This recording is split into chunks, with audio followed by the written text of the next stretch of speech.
Of culture news, and for that I'm joined on set by Jade Barker. Jade, hello. Hey, Nadia. Firstly, the European Film Festival season is kicking off, and it's starting with the 64th Berlinale, with all the glitz and glamour you might expect.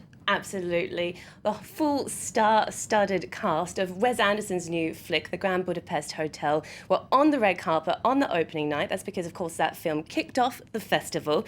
It's also one of the contenders that's hoping to nab the top prize, the Golden Bear, that is. I wouldn't be placing your bets, though, wouldn't be so fast, because the Berlinale winners are notoriously hard to predict. They often go for lesser-known films rather than the big headline productions. So the event was somewhat overshadowed by the death of an acclaimed actor.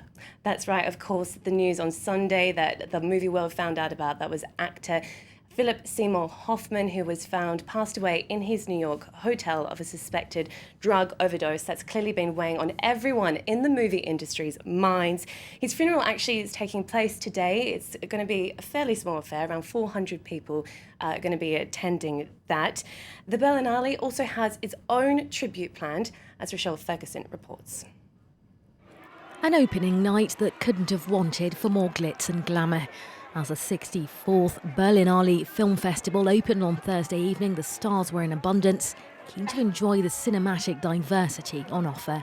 The constellation of personalities is fabulous, apart from the fact that it is international and we all come from different cultures.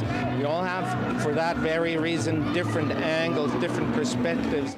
400 international films will be screened over 11 days before a jury hands out the main awards among 20 contenders. The world premiere of Wes Anderson's The Grand Budapest Hotel kicked off the Berlin Film Festival.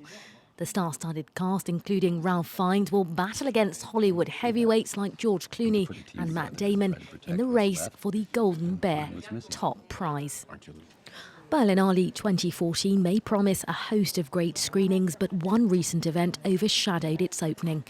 Actor Philip Seymour Hoffman's death last Sunday due to a suspected drug overdose was clearly on everyone's mind.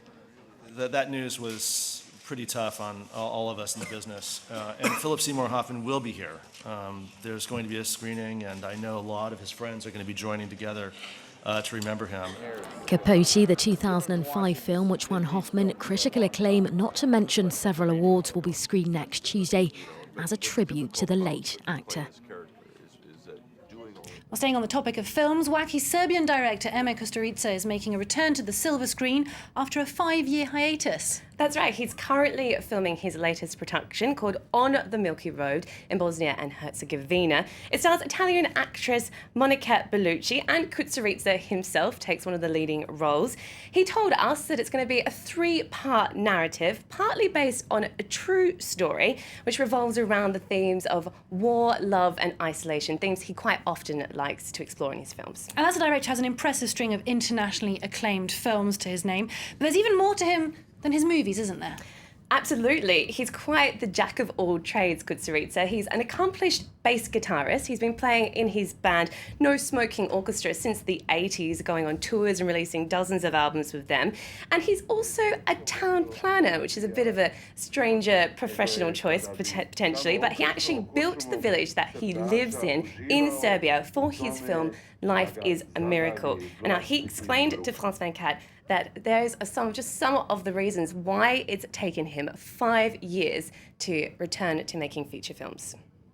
I was doing, if you go to Andrićgrad, you will see that I built a city.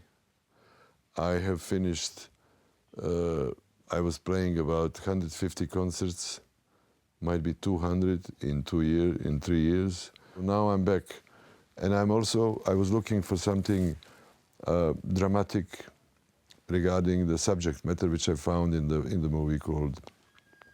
story called On the Milky Way.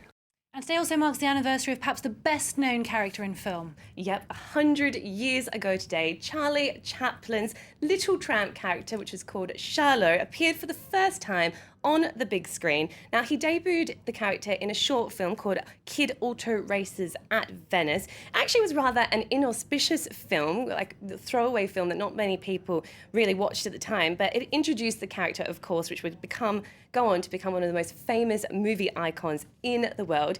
In his autobiography, Chaplin actually wrote that his character came about when he was told to spice up his costume a little bit, and he found various props and outfits which then gave him this tramp-like look that of course has become so iconic. And then his career went on to span over 75 years, not just in movies, music, composing, writing as well, and won numerous awards, of course, for his contribution to the movie industry. Let's take a look now at some of his golden moments.